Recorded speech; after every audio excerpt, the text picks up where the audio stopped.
That's it. We're fixing to pour some resin. This is a pour print. The cross that I'm working on, this is going to actually be the bottom of that. It's going to leave a conical taper that's going to go up in the bottom of the cross. But anyway, yeah, it kind of looks like a little gun turret off a battleship, huh? I need to make two identical. They have to be the exact same size, the exact same profile, the geometry's got to be identical. This is going to set right on that button. That's actually a magnet glued to it. And it's going to just set like that inside the box. This is going to be where I pour into the mold to fill this when I get the rubber mold made. I am going to be putting it in this box that I built just for that. First thing I got to do is go get my rubber and my hardener. I got to centralize this as best I can. I'm going to put just a dab of super glue on the bottom of that magnet to help hold that in place as we fill that. It didn't take long for that to dry. And it looks like I got it pretty parallel. So I'm going to do this in batches. I'm going to start off with 40 grams. We're almost level there. And I may as well go ahead and put the stick on there. Yeah, let's get our stick on there. Anything we're going to need to measure. Anything that's going to be included, the mix needs to be on the platform. Oh, yeah, got to make sure that's on 0.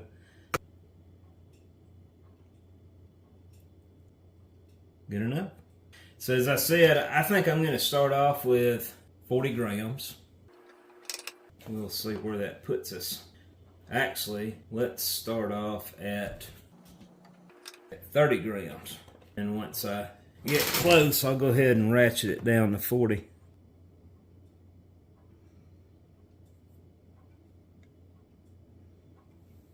Oh, well, I know it's going to be more than, we're just going to go ahead and do 100 grams.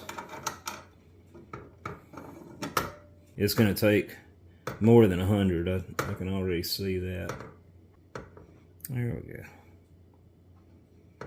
Getting very close now. Oh, that might have been too much. Ah, great. We just lost power. Good thing I have the flash going on the camera. Oh yeah, that's good. Alright guys, I'm going to stop it right here and we're going to find out what's going on. The power's back on and we got the rubber in the cup. We got 100 grams of rubber. Now we're going to add 10 grams of hardener.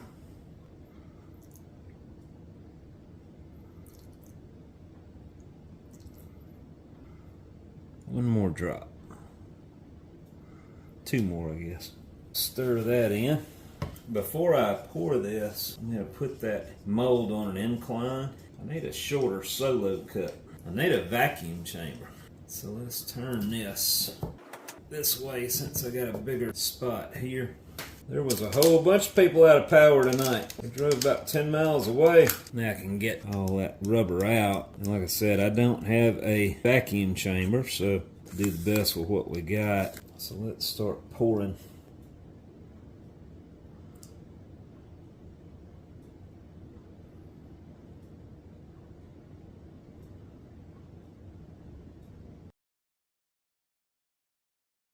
I'll get this done tonight, and I can let it be sitting. I usually give it 24 hours. It's usually set up enough to go ahead and open up in 12. It's going to take a lot more than 100 grams. Instead of putting a new cup in, I'm going to just rebalance this. We're just going to do it 100 grams at a time, and I'm going to just start with a clean cup because it seems like every time I do this, it starts coagulating.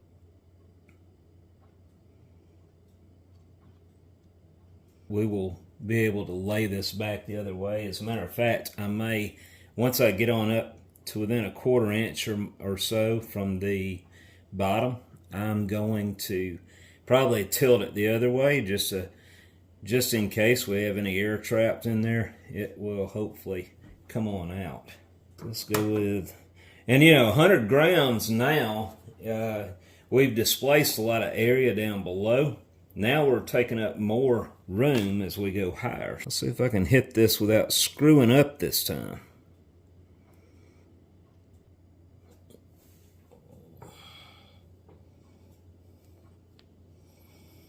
That's a good thing about using a new cup and a new stick. I can dab some of that back out now without having to cross-contaminate my rubber. So what I'm talking about here is I'm going to go ahead and let me get some of that white off my finger. This stuff does not come off so easily. Leaves a greasy film on you. And I'm probably supposed to be wearing gloves. Take a dab out at a time and put it back in the jug.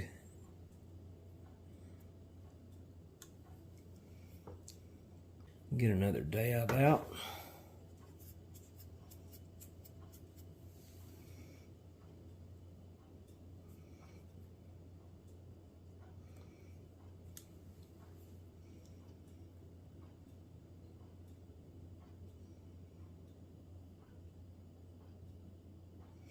Just one more dab, and I'm going to let this drip back down just a second.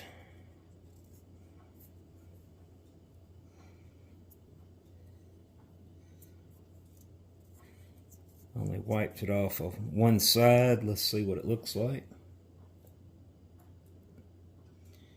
That's where I want it. A dab will do. Two more drops. One, two, one more. One more drop. One more drop. One more drop.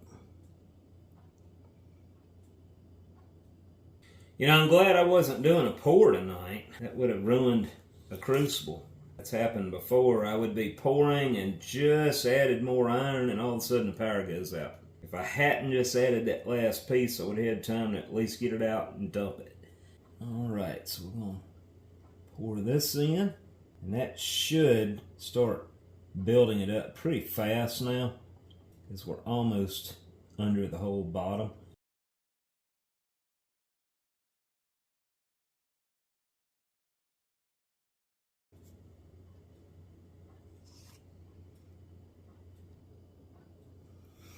That's it. Cut that off right in time.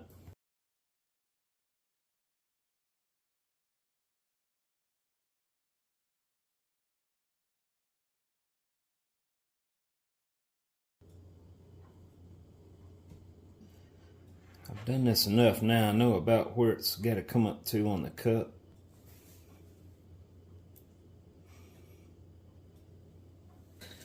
Overshot it by half a dab, so let's get half a dab out.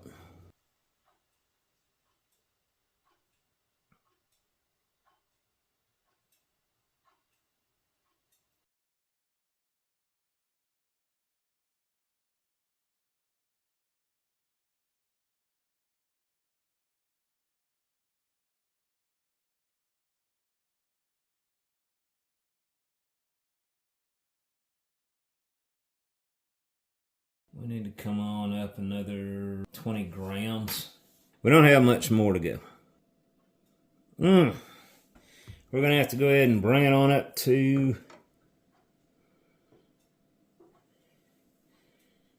let's see.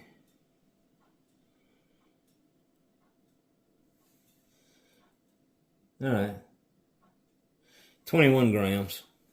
I'm going to add another 10 plus 0.5 grams, right? Yeah.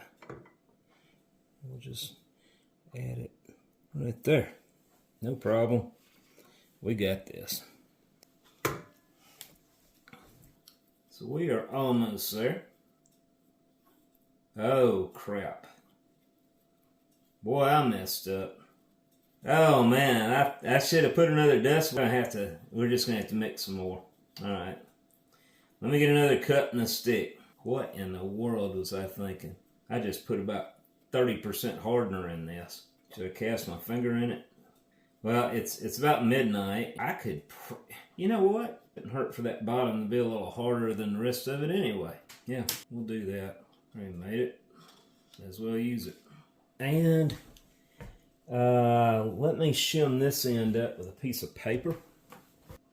And I'm putting this right in the middle.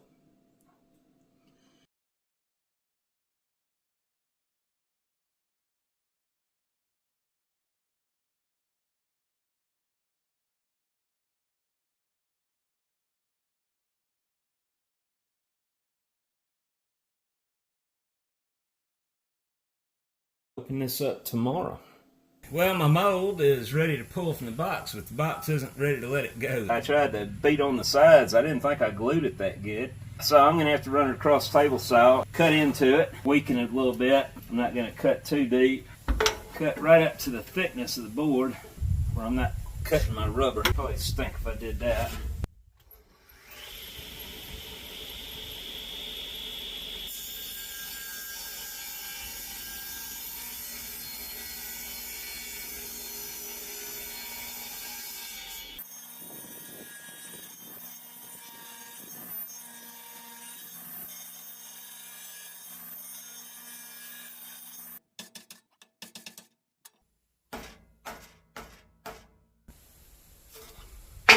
I gotta run this.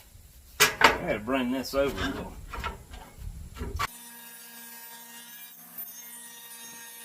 So now all I gotta do is just cut this pattern out of that block. From there, we're going to pour resin in it, and we're gonna make 2 of these.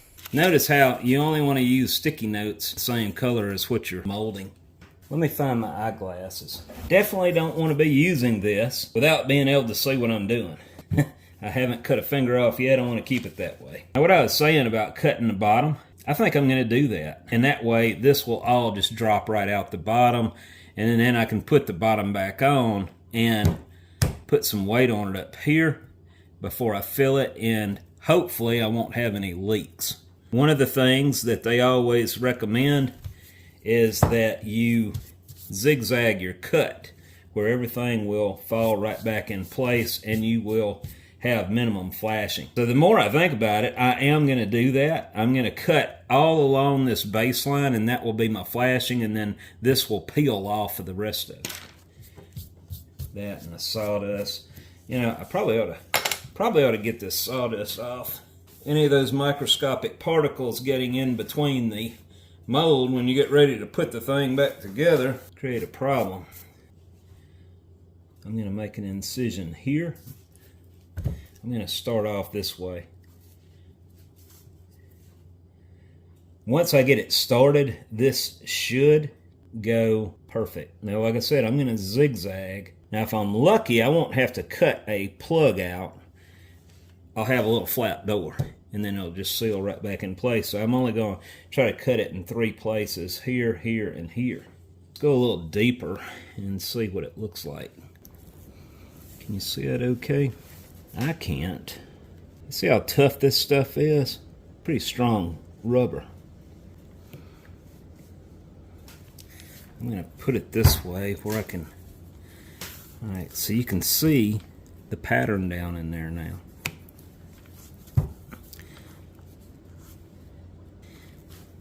Alright, so that's close enough to the edge.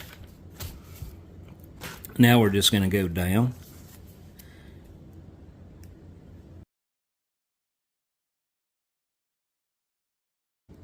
I don't care if it's... We're not going to be putting it back in, so... Which would probably be fun. I've had to do that where we didn't have complete fill. On the eagles for the Oklahoma Firefighters Museum, which is going to be on a separate video all on its own. We had to use this process in order to cast several resin eagles for patterns.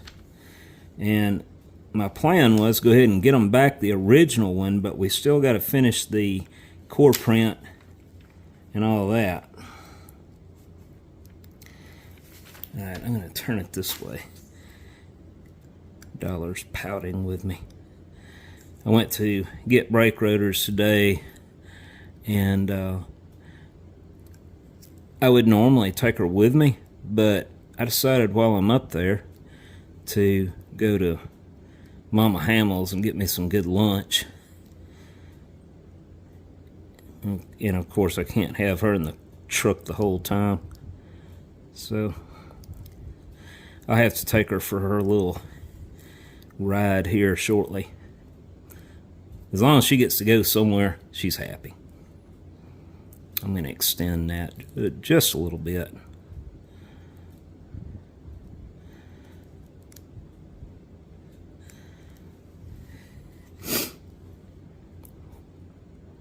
A little more.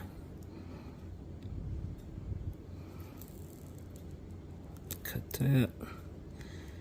That. Alright. So we've got it to... We got this to where we can take it out this way now. I just got to finish this side, and I think this is going to fall right out. See how that's going to just seal back up? Hopefully. Like I said, I may have to make some sides, put a rubber band around it to kind of keep all this flat and compressed, to keep that tight against there. But we'll, once we get this out, we'll figure out that step.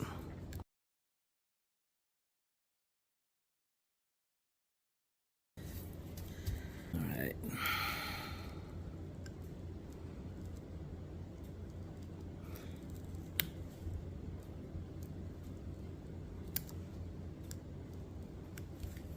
Yeah, I know I'm living dangerously here, guys. You don't have to tell me. And I double cut that one. I didn't mean to do that, but it won't matter. The only thing I've noticed when I make two slices like that instead of one is it will trap resin if it's not held tight. So I try to avoid that. So let's see if this is going to come out without having to cut any more. This stuff will stretch. I think it will. Oh yeah. Yep. I think it's gonna come.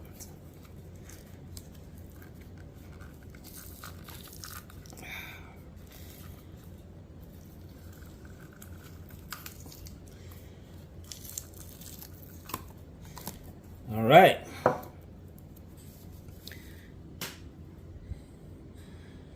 I do see some evidence of air bubbles there, but I'm not going to worry about that. As long as we cast both of them the same exact way, it won't matter. This is going to be the trick, getting it all to stay together as I pour it here. We'll get that flashing out of there. As we fill this, it's going to want to bulge the sides out. So I'm going to have to cut some little slats just to put a little pressure on each side, just to keep it tight. And I'll probably have to do that on all four sides. May as well get rid of all this flashing. I don't want to get any of that trapped under the pieces of wood I'm going to cut and put undue pressure in spots, right? I want it all to be nice, equal pressure all the way across. I could probably put this right back in that box we took it out of and put rubber bands around it, if I didn't mess it up too bad. Let me go out there and get it. I'm just going to put it down like this, let it sit down there, and I'm going to put my rubber bands on it. I went ahead and made a little baseboard to set all this on because I'm going to pour this on an incline, and I think I'm going to vent it right here and right here on the mold. So, alright, so as I said, so with that vent hole this way, that right here, and the other one's going to be somewhere right here. That means I want to pour this on an incline like this, where all the air goes this way. And once it does, then I can lay it flat and go ahead and fill this flush. We're going to go ahead and mix our resin. We're going to pour equal parts. That's probably more than enough. Did that one. Let's make sure that was sitting flat. And I want to pour equal amounts of the other in this one. You have 2 to 5 minutes work time. And I am really wondering if I got enough there. I don't think I do.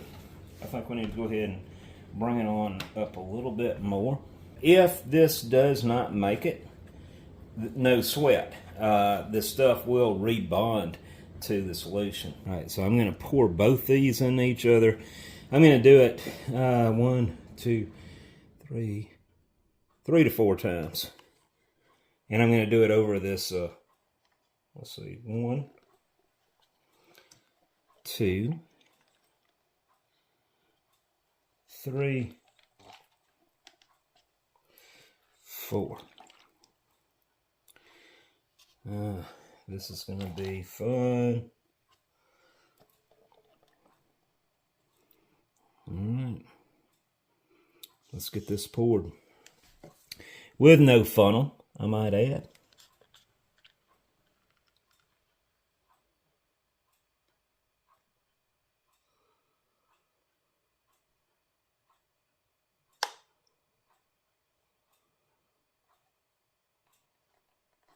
So I'm going to have to mix up just a little more. Luckily, I got a slope from this hole going down towards where the vents are. So it's no problem. I'll be able to fill that in. Give it a minute. Look at that. I'm going to go ahead and get one more capful made. I'll lay this down level, and that should fill the whole thing. Get this crap on my fingers. You do not want to get this on your fingers. Always wear gloves. And never ever do this on your wife's kitchen table. So we're going to take this. I went ahead and used a sanding block. I wanted to exaggerate that angle better. Let's mess up and knock that over. Now there is a little tunnel, as I said, on a slope going that way. So that's where the rest of this will be going. You should see it floating up through the vents if I didn't clog them up. Let's give this 6 mixes. When it starts activating, it'll get real hot. Come on, come on, come on. I'm going to go ahead and manually fill that vent. Just to make sure we got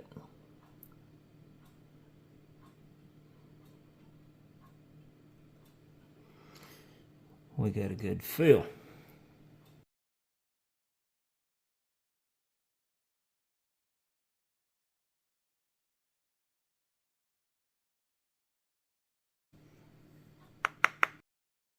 Well guys, this is it. I apologize for not showing me removing it from the rubber mold, but it was the same process as I did for the original wooden pattern.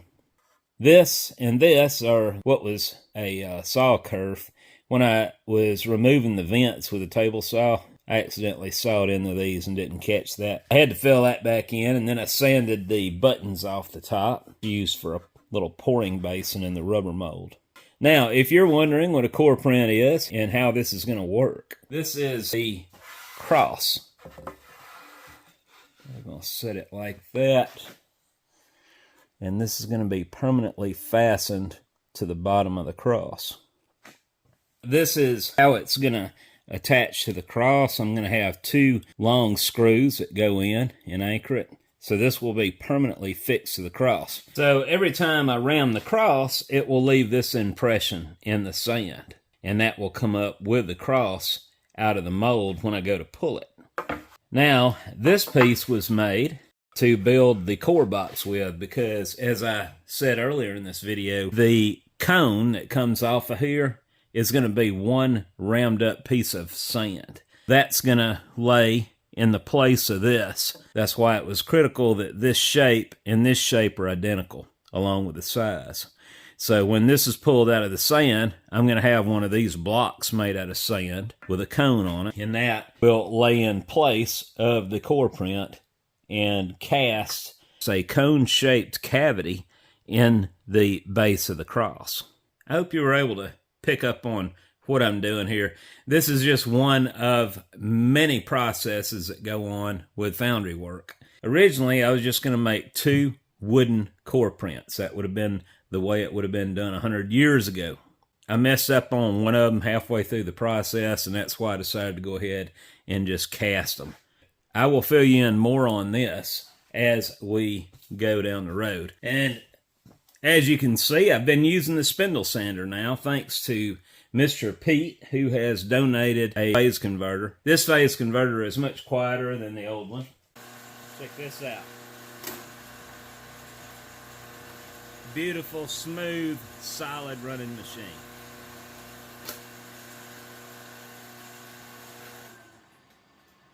I can deal with that. We're going to keep that phase converter Mr. Pete gave me strictly for this machine, nothing else. And I've been finding hundreds of uses for this so far. Again, Larry, and again, Mr. Pete, thank you very much for y'all's contribution.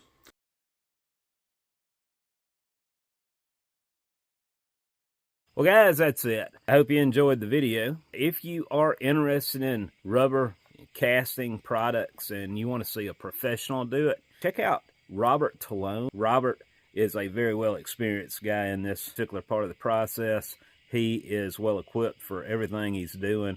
So check out what he does. I think you'll find a lot of that very interesting. The core prints, I'm not too worried about. But as we continue and we start wanting to rapidly reproduce certain patterns, the finish is going to be a key on that. So yes, I'm going to be investing in other equipment for that later down the road. We got to get this room finished first. But anyway, I hope y'all have a good day. Sorry if there's no inferno going on this video, but I'll make up for it next time. Have a good day. For those who have been asking about the Windy Hill Foundry hats, these are now available on my website, windyhillfoundry.com, under stores, or you can click on the above link. These are on the pricey side, but keep in mind the shipping is included. Have a good day.